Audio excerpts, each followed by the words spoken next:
A top executive at Australian software giant Atlassian says companies mandating return to office for its workers will regret it. It comes as most companies ditch working from home post-pandemic. My colleague Holly Stearns spoke to futurist Dr. Ben Hamer, who was recently awarded the #1 thought leader for future work in the Asia Pacific. Is working from home more productive or not so much? Look, it really depends on the kind of work that we're doing. So we know that working from home is better for deep thinking, administration, report writing, emails, and coming together in the office is better for connection, collaboration, that kind of brainstorming work. And so a lot of the conversation at the moment is very much around, is home better or is the office better? And the research overwhelmingly shows us that it's a combination of the both of them. Okay, so yeah, and as Atlassian says there, that the future of work is geographically distributed. It gives you more access to people right around the globe, encouraging diversity too, I guess. But that, as you mentioned, doesn't apply to all industry. How exactly do we make this work for everyone? Yeah, it kind of just means we need to operate on this philosophy of one size fits nobody. So we know that, for example, females, introverts, they actually perform better at home because it's not just about the loudest voice in the room when you go into the office. And so thinking about how we can design our weeks with intentionality, we call it, so that we're not coming into the office, opening up our laptop and being on Zoom calls all day, make the most of coming together, and then design your week so you're also making the most of the time where you have that space, that peace and quiet, whether it's at home or in a third space, to do that kind of deep thinking work. I mean, some people say you can't get the culture and connection that you get from being face-to-face, as you mentioned there. It's a little bit different with that. But are there some misconceptions about productivity of those who are working from home? Look, I'd say there are. I mean, look, I don't want to be controversial here, but I think that the majority of people who are out there trying to push people to return to the office are male executives and property developers, because either they have an agenda or they're used to that having worked in the past, and therefore they think that it's right to go back to that.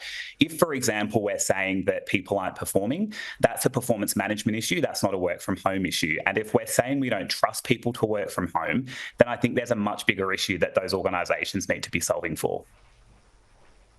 So what happens if, larger executives who won't sort of budge or, compromise when it comes to this hybrid workforce in the future, and that seems to be where we're heading?